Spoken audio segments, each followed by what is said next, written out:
You want to support Roland Martin Unfiltered? Be sure to join our Bring the Funk fan club. Every dollar that you give to us supports our daily digital show. There's only one daily digital show out here that keeps it black and keep it real as Roland Martin Unfiltered. Support the Roland Martin Unfiltered daily digital show by going to RolandMartinUnfiltered.com. You can make this possible. All right, folks, let's get into this thing. So I will start with Teresa first. Teresa, you there in Philadelphia. Again, Trump does not want to see those ballots counted. The Trump team, they see what's coming for all of their talk. He won Pennsylvania in 2016. The mail-in balloting, huge advantage there for the Democrats. And that's where a lot of black votes are. From your perspective, did Philadelphia, did black folks in that state show up and show out for Joe Biden? And could that very well be the icing on the cake for him becoming the 46th president of the United States? Absolutely. So, good things happen in Philadelphia every day, but they also happen during 2020. And so what we've seen throughout this entire process is that Black and brown communities not only unified, but they came together with a collective voice and a broadened vision about what they want their country to look like for the next 4 years. So they've kept coming out in drones. I've seen unions step up like never before. I've seen grassroots organizations, churches, holding roundtable discussions and, making sure their congregation was prepared by having vans and also making sure they had vehicles on the day of without additional resources given from, the city in order to do some of these activities. So it's just been phenomenal. I'm so excited to look at the numbers because it absolutely would change the landscape of what's going to happen here in this county, specifically in Philadelphia County and the city, because it's just so many great things that are going to happen locally that I think people, kind of during a pandemic, the numbers tripled. Right. So, people are supposed to be in the house, we're masked up, but the work is still continuing. And I think a lot of that energy really came from the organizations, Black Voters Matter, the Lincoln Project and other phenomenal national organizations that said, listen, Philadelphia and Pennsylvania specifically is a touch point for us to work with. And I think once we have seen that, across the spectrum, across every single county. I mean, listen, when was the last time we've had a vice president candidate, here on election day in the northwest section of Philadelphia? We probably haven't had that since 2008 when Barack Obama was here. But they know that Philadelphia gets it done, and I believe Black and brown communities have absolutely stood up, and so did our elected officials, and I think they all came together, and we will see the massive turnout of the win that will, give Joe Biden his win. Robert, we go to you next. You there in Georgia. We're waiting to see what happens there. Donald Trump has a slight lead, but when you look at those outstanding ballots, especially in Fulton County, that is going to be strong for Joe Biden. And based upon looking at Joe Biden could very well overtake Donald Trump and win Georgia by around 20,000 votes. Absolutely, and the numbers still have not come in. This is still a toss-up, quite frankly, right now with those absentee ballots, and particularly where they are located at, being centralized in Fulton County and in DeKalb County. We also, after this race, are going to have to look at the effect that voter suppression has had in making this even a toss-up state or even a close state, because we saw on Election Day, first thing in the morning, Spalding County, Georgia, Griffin, Georgia, where the entire voting system was down for 3 hours, and we had to go into court to make sure that we had voting hours extended until 9 o'clock there.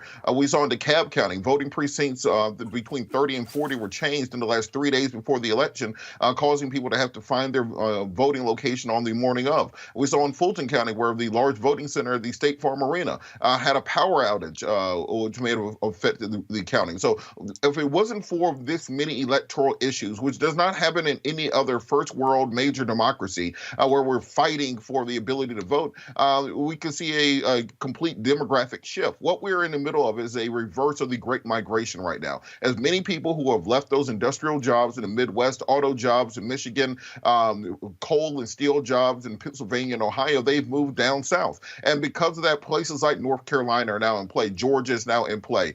Florida will, depending on how the Cuban vote sways, is in play. And so we're going to have to refocus on our efforts on ensuring that going forward, the party and Democrats in particular are focusing in on those southern states, which now have the populations to be blue states, whereas the upper Midwest in large ways is becoming more and more Republican. You know, you see more MAGA flags in Michigan than you do in parts of Georgia at this point in time. So we have to make sure we're allocating our resources properly to ensure that African Americans in particular, who are the ones who carried this ball across the finish line, are properly represented in spending and dollars and in campaigns and supporting candidates going forward. It is, of course, as we watch this just unfold, looking at the numbers, and again, the numbers are against Donald Trump. Monique, they are trying every legal attempt, but here's one of their problems. It's a little hard, Monique, to say, stop counting here. Keep counting over there. No. We want, Judge. I mean, I can imagine one of the attorneys saying, Judge, we really believe that it's important that you rule that it's unfair to continue to count the votes there in Michigan and Pennsylvania, counting those votes that came in after the deadline. The judge says to the plaintiff's attorney, so let me ask you, right now they're also counting some 200,000 votes there in Arizona, some 400,000 votes in Nevada. Do you believe that this ruling should apply to those states? Well, no, Judge, you are a judge, a federal judge on the East Coast. And then we're talking to a federal judge who's in the Midwest. And we believe that the federal judges in the West really got their own opinions on these issues. So we don't really want you to focus on, Judge, what's happening in Arizona and Nevada. Our lawsuit right now is only specific to Pennsylvania and Michigan. How would that legal argument go in court, Monique? Well, actually, that's sound where legal argument is concerned, because they're not appealing to federal courts, they're appealing to state courts.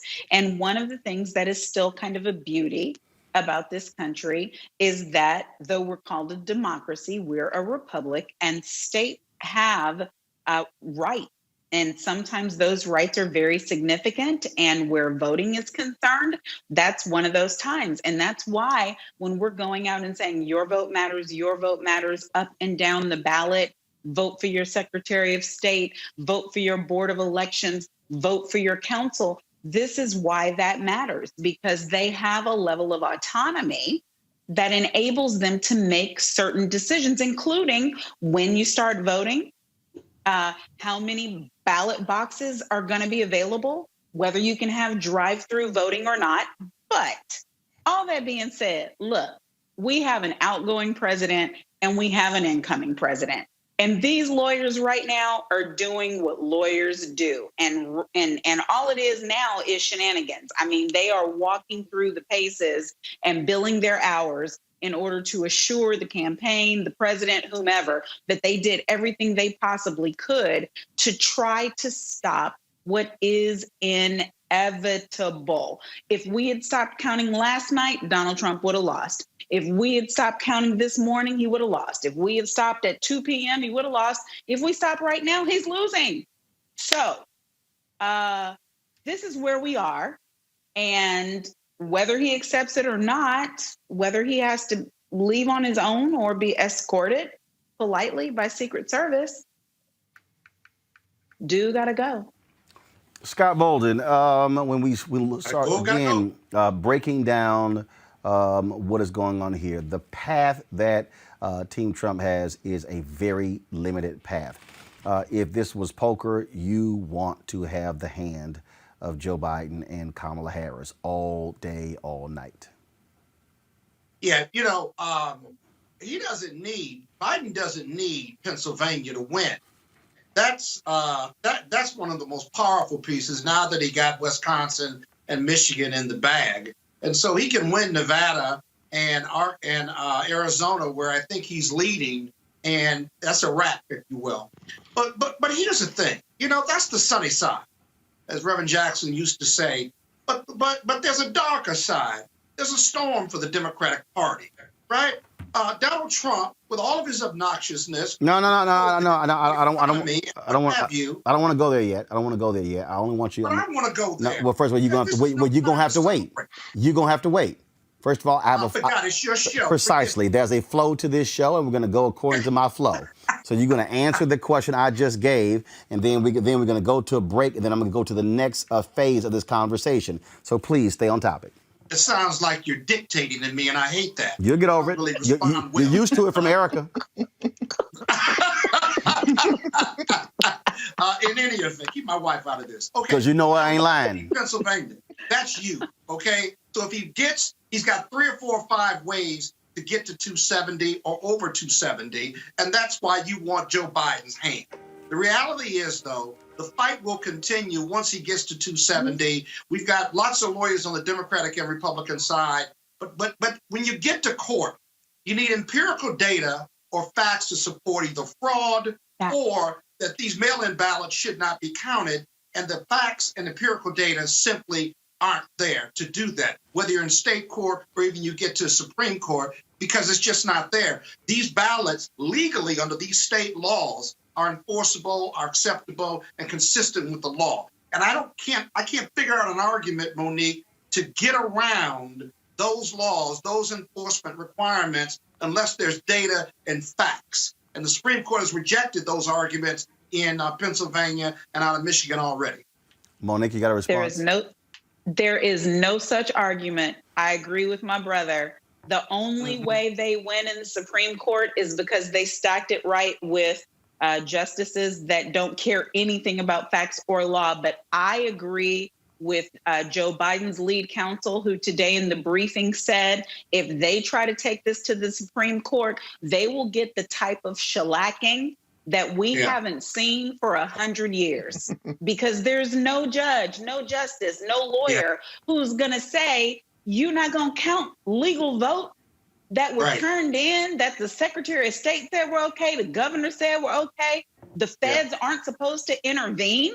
This is the GOP that's supposed to care about state rights, except for when they go against them. It's nonsense. So, no. And remember, this is to reach these are currently state unavailable. issues. The states Please leave a run message. these elections. It's not a federal issue. Nope. And also, Robert, go ahead. Well, I'll say, and also just to contrast this with Bush v. Gore in 2000, let's understand that the Trump team is not simply filing a lawsuit in Florida, as George Bush had to do, and take it to the Supreme Court. This is multiple states across the country. They've already filed suit in Michigan. They're talking about challenging the election in Wisconsin and Arizona and in Nevada, in Pennsylvania potentially if they lose, in Georgia if they lose there. So they're talking about doing a nationwide nearly lawsuit against various aspects of this. And if this was allowed to go forward, this litigation would drag on probably until the next election. So I don't think there's any legal foot to stand on or any court that will be able to overturn what we're seeing. And particularly if Joe Biden picks up a state like Georgia or Pennsylvania, where the margin is so large it's outside of the realm of 1 or 2 points, as it's looking like right now, then I don't see any of these legal challenges going anywhere. All right, folks, back to our Roland Mark Unfiltered video in just one moment.